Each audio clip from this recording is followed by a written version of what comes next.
और अगर ये लोग इतने ही बड़े सेकुलर नेता हैं तो ये लोग एनडीए के साथ क्या कर रहे हैं, बीजेपी के साथ क्या कर रहे हैं, जबकि साफ तौर पे दिखाई दे रहा है कि महाराष्ट्र में जो हिंदू मुस्लिम दंगा हुआ, जो हिंदू मुस्लिम झगड़ा हुआ, बहराइच में जो झगड़ा हुआ, संभल में जो चल रहा है और पूरे देश में जो चल रहा है, वो नफरत की आग बीजेपी की लगाई हुई है। तो ये चारों के चारों जो बड़े नेता हैं, जो अपने आप को बड़ा सेकुलर नेता मानते हैं, ये लोग बीजेपी से समर्थन वापस क्यों नहीं ले लेते, क्यों अपने पद पे भी बने हुए मुख्य। एनडीए गठबंधन के नेता चिराग पासवान ने बिल्कुल स्पष्ट कह दिया है कि हम इस विषय में पढ़ने ही नहीं है, धर्म का विषय हमारे लिए है ही नहीं। अब क्या कहेंगे, अब क्या बचा है आपके कहने के लिए? देखिए, बात तो चिराग पासवान जी ने बहुत बढ़िया कही। इसी तरह की बात चंद्रबाबू नायडू जी भी अपने आंध्र प्रदेश में कहते हैं। कुछ इसी तरीके से नीतीश कुमार जी जो बिहार के मुख्यमंत्री हैं, वो भी इस तरीके से करते हैं। इफ्तार दावत में बाकायदा जालीदार टोपी लगा के पहुंचते हैं। जयंत चौधरी भी हिंदू मुस्लिम एकता की बात करते हैं। लेकिन अब इसमें एक सीधा सा सवाल ये है कि क्या ये जो चार के चार नेता हैं, ये खुल के बीजेपी का विरोध कर सकते हैं? क्या इन लोगों में इतना साहस है कि ये खुल के योगी जी का विरोध करें, मोदी जी का विरोध करें, अमित शाह जी का विरोध करें? और अगर ये लोग इतने ही बड़े सेकुलर नेता हैं तो ये लोग एनडीए के साथ क्या कर रहे हैं, बीजेपी के साथ क्या कर रहे हैं, जबकि साफ तौर पे दिखाई दे रहा है कि महाराष्ट्र में जो हिंदू मुस्लिम दंगा हुआ, जो हिंदू मुस्लिम झगड़ा हुआ, बहराइच में जो झगड़ा हुआ, संभल में जो चल रहा है और पूरे देश में जो चल रहा है, वो नफरत की आग बीजेपी की लगाई हुई है। तो ये चारों के चारों जो बड़े नेता हैं, जो अपने आप को बड़ा सेकुलर नेता मानते, ये लोग बीजेपी से समर्थन वापस क्यों नहीं ले लेते, क्यों अपने पद पे भी बने हुए मुख्य। दो लोगों को तो मुख्यमंत्री बने रहना है और ये जो दो लोग हैं ये कैबिनेट मिनिस्टर भी बने हैं। मतलब ऐसे नहीं चलेगा। देखो कि मीठा मीठा गप गप, मीठा मीठा गप गप और कड़वा कड़वा थू थू, कि वो इस्तीफा देके और आपके साथ आ जाएं? नहीं, बीजेपी के खिलाफ लड़े। हमारे साथ क्यों आए? बीजेपी के खिलाफ लड़े। विरोध तो वो कर रहे हैं ना। विरोध कैसा? अरे वही बात हो गई, मीठा मीठा गप गप और कड़वा कड़वा थू थू। इससे काम नहीं चलेगा चौधरी साहब। काम कैसे चलेगा? देखो, गलत तो गलत है ना। आप टीवी पे आके बोल दें कि ये गलत है और बाहर जाके संसद में उनके समर्थन पे वक्फ बोर्ड का बिल आता है और जो तमाम शिक्षा को लेके जो इनकी नीतियां आ रही हैं, किसान को लेके जो नीतियां आ रही हैं, उनमें आप इनको सपोर्ट करें, केंद्रीय मंत्री भी बने रहें, बाकायदा वीआईपी सुविधाएं भी लेते रहें। लेकिन बोलने के लिए क्या है कि हाँ, हम साहब सेकुलर हैं, हमें देश की हिंदू मुस्लिम नफरत में नहीं पड़ना है, हमें प्रोग्रेसिव बात करनी है। चिराग पासवान जी का भाषण आपने सुना, कितनी बढ़िया बात कह रहे हैं कि मैं पढ़ा लिखा 21वीं सदी का युवा हूं और मैं प्रोग्रेसिव बात करता हूं, हिंदू मुस्लिम के झगड़े में नहीं पड़ता हूं। अगर नहीं पड़ते हैं तो बीजेपी के मुंह पे इस्तीफा क्यों नहीं मार देते अपने मंत्री पद का? वो विरोध कर रहे हैं और आप भी विरोध ही कर रहे हैं। और वो क्या करेंगे भाई? आप भी तो विरोध ही कर रहे हैं, वो भी विरोध कर रहे हैं। हम लोग कि भाई इस तरीके से हम लोग बीजेपी की गोद में नहीं बैठे हैं। हम लोग बीजेपी की गोद में नहीं बैठे हैं। आप सुन लीजिए बड़े स्पष्ट तरीके से, हमारा विरोध क्या, विचारधारा का ही तो विरोध है और इन लोगों का कोई विचारधारा का विरोध नहीं है। ये लोग सिर्फ अपने वोट को बचाने के लिए इस तरह की बात कर रहे हैं। और मैं तो कहता हूं, तमाम जो हमारे पिछड़े साथी हैं, आपके चैनल के माध्यम से, जो दलित हैं, जो आदिवासी हैं, जो सिख हैं, जो मुसलमान हैं, जो ईसाई हैं, जो माइनॉरिटी समाज के लोग हैं, इन सबसे ये कहना चाह रहा हूं कि ऐसे नेताओं को वोट नहीं देना है। जो बीजेपी के साथ तो रहेंगे लेकिन दिखाने के लिए कहेंगे नहीं साहब हम तो सेकुलर हैं। अगर सेकुलरिज्म आपके अंदर है और जब माइनॉरिटी के साथ कोई गलत बात हो रही है, जब एससी एसटी ओबीसी के साथ कोई गलत बात हो रही है, तो उस पे ये लोग सहमति क्यों दिखाते हैं? ये राजनीति बहुत ही ओछी राजनीति और बहुत ही निम्न स्तर की राजनीति है। बताओ गलत आखिर हो क्या रहा है? क्या गलत हो रहा है? सब कुछ बढ़िया सी है। मैं बताता हूँ आपको क्या गलत हो रहा है। बताओ। मुसलमानों के अधिकार छीने जा रहे हैं, सिख समाज के अधिकार छीने जा रहे हैं, ईसाई समाज के अधिकार छीने जा रहे हैं, आदिवासियों की ज़मीनें छीनी जा रही हैं, दलितों की आरक्षित सीटें छीनी जा रही हैं, ओबीसी पद की आरक्षित सीटें छीनी जा रही हैं। उत्तर प्रदेश पुलिस की जो परीक्षा का भी परिणाम आया, सीधा सा उदाहरण है।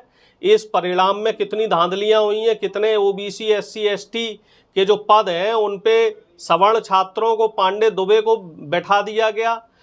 तमाम जो उत्तर प्रदेश सहित तमाम राज्यों की जो कट ऑफ आ रही है, मेरी बात पूरी हो जाने दीजिए, उसमें ईडब्ल्यूएस की जो कट ऑफ है वो ओबीसी से नीचे जा रही है, एससी से नीचे जा रही है। तो ये क्या हो रहा है? ये आरक्षण के साथ मजाक हो रहा है, ये संविधान के साथ मजाक हो रहा है। और कहीं कोई ये कह देता है मुसलमान के पक्ष में कि मुसलमान को भी मुख्य धारा में आने का अधिकार है, तो बीजेपी तुरंत हमलावर हो जाती है। उस समय ये लोग कुछ क्यों नहीं बोलते हैं?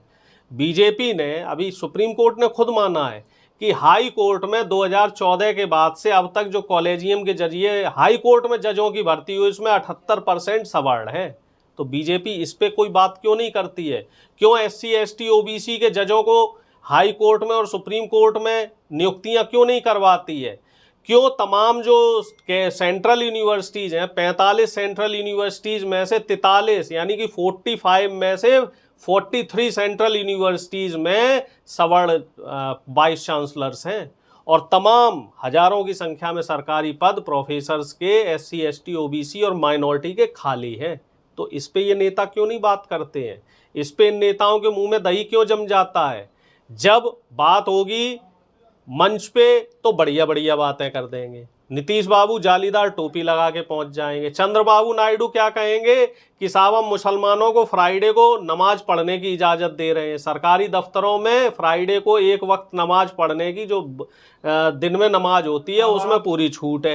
लेकिन बीजेपी की जो नीतियां आ रही हैं इन लोगों के, मुसलमानों के खिलाफ, उसमें ये हस्ताक्षर कर देते हैं। बार बार ये बात कह रहे हैं कि मुसलमानों के खिलाफ, मुसलमानों के खिलाफ। अरे मोदी जी ने तो वो करके दिखा दिया जो अभी तक किसी ने नहीं किया। उन्होंने सौगातें मोदी दिया है ईद के मौके पर। सौगातें मोदी तो दिया है, लेकिन जो लोग सौगातें मोदी का खिलाफत कर रहे हैं, देवेंद्र फडणवीस को कौन सी सौगात दे रहे हो? योगी आदित्यनाथ जी को कौन सी सौगात दे रहे हो? मोहन यादव जी को कौन सी सौगात दे रहे हो? भजन लाल, हेमंत विश्व, ये इस समय इनके पंच प्यारे हैं। ये 5 राज्यों के जो मुख्यमंत्री हैं, ये मोदी जी के पंच प्यारे हैं। और ये खुल के मुसलमानों के खिलाफ, खुल के दलितों के खिलाफ, खुल के ओबीसी के खिलाफ बोल रहे हैं। उस पे कोई एक्शन क्यों नहीं लेते हैं? तब मोदी जी मूक क्यों हो जाते हैं? क्या कहना चाह रहे हो कि मोदी जी पुचकार रहे हैं और बाकी ये सारे राजनीति कर रहे हैं? लोग हाथ कंगन को आरसी क्या और पढ़े लिखे को फारसी क्या? आपको नहीं दिखाई दे रहा? आम जनता को तो दिखाई दे रहा है, लेकिन मीडिया ने आंखें मूंद रखी हैं। महाराष्ट्र में क्या हो रहा है पूरी दुनिया देख रही है। उत्तर प्रदेश के संभल में क्या हो रहा है? अरे छत पे आप नमाज नहीं पढ़ने दोगे, आप सड़क पे नमाज नहीं पढ़ने दोगे, वो तो चलो समझ में आता है, यातायात वादे दो रहा। आप छत पे भी नमाज नहीं पढ़ने दोगे, फिर कल को आप ये बोल दोगे कि घर के अंदर नमाज मत पढ़ो, फिर आप ये कह दोगे कि नमाज ही मत पढ़ो, फिर आप ये कह दोगे कि मुसलमानों के त्यौहार ही मत मनाओ, फिर कल को आप कहोगे कि क्रिसमस मत मनाओ, फिर आप कहोगे कि गुरु पर्व जो सिखों का महान पर्व होता है वो मत मनाओ, फिर आप कहोगे कि आदिवासी बिरसा मुंडा की जयंती ना मनाएं, फिर आप कहोगे कि दलित बाबा साहब भीमराव अंबेडकर की जयंती ना मनाएं, फिर कहोगे कि पिछड़े मंडल साहब की जयंती ना मनाएं। क्या देश मनुवाद से चलेगा? क्या सिर्फ इन्हीं की मोनोपोली चलेगी? क्या प्रधानमंत्री को सौगाते ईद जो है, सौगाते मोदी ईद के अवसर पे दिख रही है, वो उससे काम चलेगा? होली भी अभी निकला है, तो उस पे वो फ्री सिलेंडर क्यों नहीं दिए मोदी जी ने? सौगातें मोदी दिया तो आपकी इतनी जलन क्यों हो रही है? आप क्यों जल रहे हो इतना? देखो साहब, आपके अंदर हम तो ना हमें ना तो कोई कुड़न है ना तो कोई जलन है। हम तो सीधे सीधे सवाल कर रहे हैं प्रधानमंत्री जी से, सीधे सीधे सवाल हैं। आपने जो सौगातें मोदी दी है, तो योगी आदित्यनाथ जी ने संभल में क्या किया? उस पे मोदी जी का क्या रिएक्शन है? उस पे मोदी जी कोई बात क्यों नहीं करना चाहते हैं? कानून व्यवस्था दुरुस्त रखी है, दंगा नहीं होने किस तरीके से दुरुस्त रखी है चौधरी साहब? कांवड़ यात्रा के दौरान क्या हुआ था? तब आम आदमी परेशान नहीं हुआ? कांवड़ यात्रा में आप पूरा हरिद्वार से लेके गाजियाबाद तक का पूरा हाईवे रोक देते हैं, ब्लॉक कर देते हैं, लाखों आदमी डेली आ रहा है, तब किसी को तकलीफ नहीं हो रही। अभी नवदुर्गे आज से शुरू हो रहे हैं। मतलब आपको कांवड़ यात्रा से दुख है? मुझे कानून प्रशासन में जो भी बाधा डालेगा उससे दुख है। धर्म आस्था का विषय है, धर्म राजनीति के बीच में नहीं आना चाहिए। लेकिन योगी जी कांवड़ यात्रा में कांवड़ियों पे तो फूल वर्षा कर रहे हैं और पूरा हाईवे रोक रहे हैं। लेकिन जब मुसलमानों का कोई त्यौहार आता है, जब ईसाइयों का कोई त्यौहार आता है, तो योगी जी के तेवर अलग क्यों हो जाते हैं? उस पे मोदी जी कोई बात क्यों नहीं कहते हैं? जब अफगानिस्तान में जाकर प्रधानमंत्री अफगानों की टोपी वहाँ पहन सकते हैं और खुद को अफगान पठान बता सकते हैं, तो यहाँ के मुसलमानों से आखिर ऐसी क्या नफरत है? यहाँ के मुसलमानों ने आपका क्या बिगाड़ा है? भैया, जब आज़ादी का आंदोलन हुआ, जब अंग्रेज़ों से लड़ाइयाँ हुई, तो हिंदुओं ने भी शहादतें दी हैं और मुसलमानों ने भी शहादतें दी हैं, सिखों ने भी शहादतें दी हैं और ईसाइयों ने भी शहादतें दी हैं। जो इस देश का बाशिंदा था, सब ने मिलके लड़ाई लड़ी है। सिर्फ मुस्लिम मुस्लिम करने भर से कि भाई राणा सांगा ये थे, महाराणा प्रताप ये थे, हम तो आपके चैनल के माध्यम से ये बात कर रहे हैं। डॉक्टर साहब, वो जी तो सब ठीक है, लेकिन आप ये बताओ कि आखिर राहुल गांधी, आपके सबसे बड़े नेता, महाकुंभ में पवित्र डुबकी लगाने क्यों नहीं गए? अब ये बात आप हमें बताओ कि राहुल गांधी से इस तरह का सवाल करने का अधिकार भाई ना तो मीडिया को है ना बीजेपी को है। ये सवाल आप तब करो जब आप ये पूछो कि नीतीश कुमार जी उसमें महाकुंभ में क्यों नहीं गए, जबकि नीतीश कुमार जी तो एनडीए के नेता हैं, मुख्यमंत्री हैं। चंद्रबाबू नायडू भी मुख्यमंत्री हैं, वो क्यों नहीं गए? और तो और जो इनकी बीजेपी और आरएसएस के पितामह हैं, मोहन भागवत जी, वो क्यों नहीं कुंभ में डुबकी मारने गए? और जो लोग डुबकी मारने गए, दिग्विजय सिंह जी डुबकी मारने गए, डीके शिव कुमार जी डुबकी मारने गए और तमाम कांग्रेस के नेता डुबकी मारने गए, उस पर तो आप लोगों का कोई रिएक्शन नहीं आया। राहुल गांधी जी जब केदारनाथ जाते हैं तब वही मीडिया सवाल करता है कि राहुल गांधी जी बनावटी हिंदू हैं। राहुल गांधी जी जब पैदल 21 किलोमीटर चल के वैष्णो देवी के दर्शन करने जाते तब आप लोग कहते हो कि राहुल गांधी जी बनावटी हिंदू है। राहुल गांधी जी जब महाकालेश्वर दर्शन करने के लिए इंदौर जाते तब आप मीडिया के लोग और बीजेपी के लोग ये कहते हैं कि राहुल गांधी जी बनावटी हिंदू है। भैया, क्या राहुल गांधी जी के हिसाब से या आपके हिसाब से पैमाने सेट होंगे कि कौन हिंदू है, कौन कट्टर हिंदू है और कौन सेकुलर हिंदू है और कौन मौका परस्त हिंदू है?